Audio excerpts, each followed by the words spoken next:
So let's talk about Kim Jong-un, the 30-something ruler of North Korea.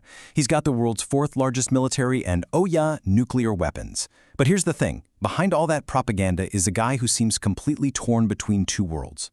On one hand, you have the brutal criminal regime he inherited, and on the other, this modern, legitimate future he seems to be chasing. It's a fascinating puzzle. Okay, let's dive into this dictator's dilemma.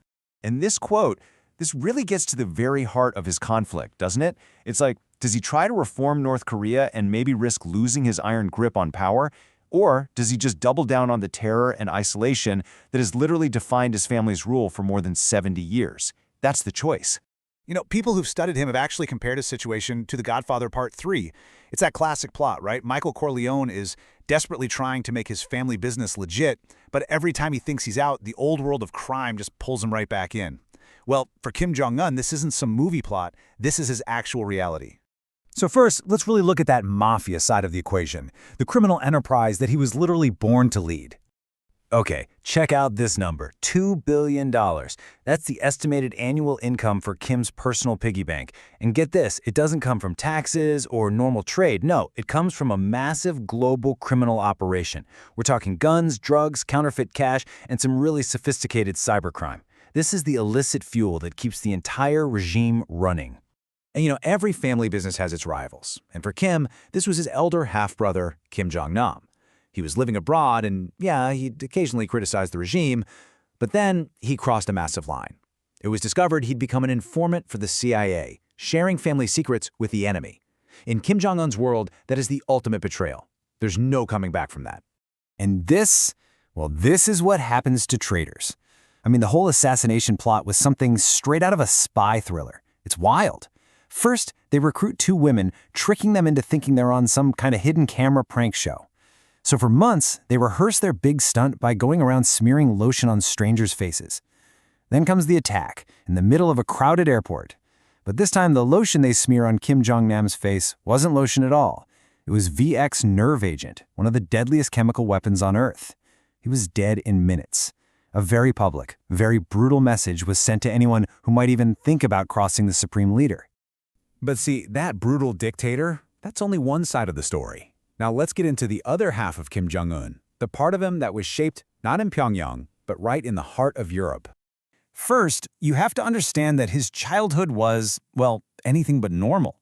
He grew up in this paranoid, secret world. We're talking about a network of some 8,000 hidden tunnels and private railways, all designed to hide his family from spy satellites. This is a world where you could drive in a motorcade under a river to get to some unknown location. You can imagine how that would forge a deep sense of secrecy and paranoia in a kid. Now this is where it gets really, really interesting. The contrast here is just incredible. As a teenager, he gets sent to school in Switzerland. And over there, he was a huge basketball fan. Wore Chicago Bulls jerseys, had the Michael Jordan shoes, the whole thing. He went skiing in the Alps. But at the same time, he was still the little general.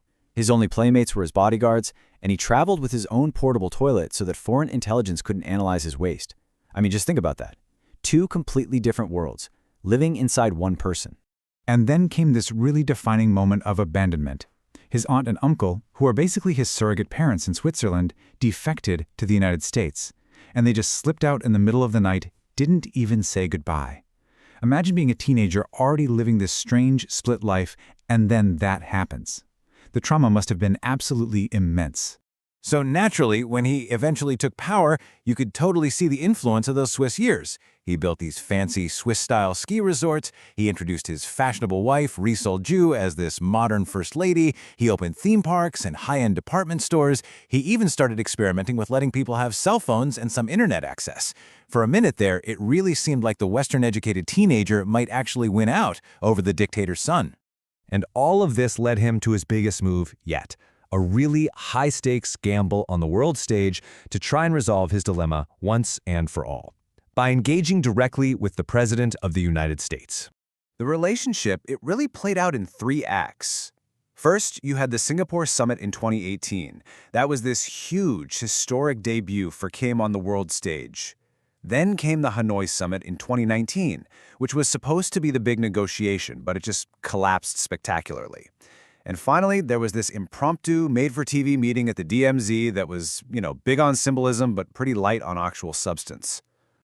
The whole relationship was, well, it was unusual. President Trump famously described it as a bromance. And Kim, knowing Trump's psychology, totally played into it.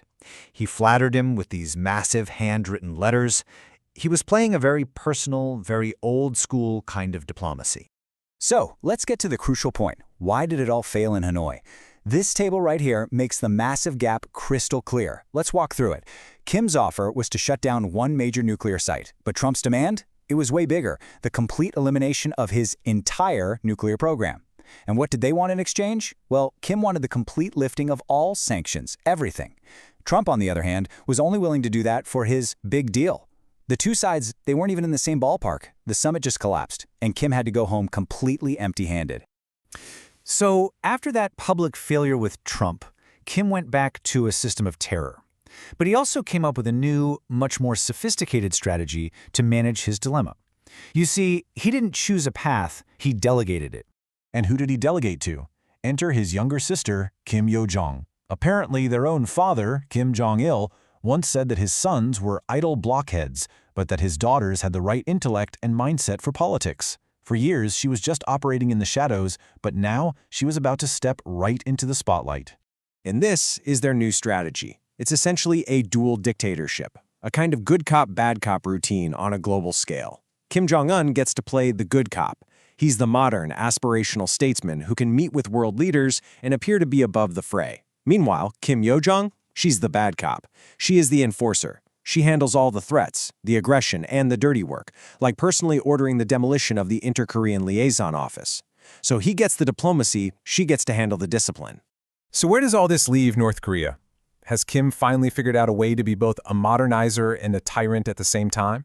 Well, here's the hard reality. Despite all the summits and the smiles, the regime is actually more dangerous than it has ever been. It still has the world's fourth largest military, it's got an estimated stockpile of more than 40 nuclear missiles, and to top it all off, it's unveiled this new monster ICBM, which is the world's largest and could potentially reach anywhere in the United States. So no, his modernizing touch hasn't exactly diminished the threat.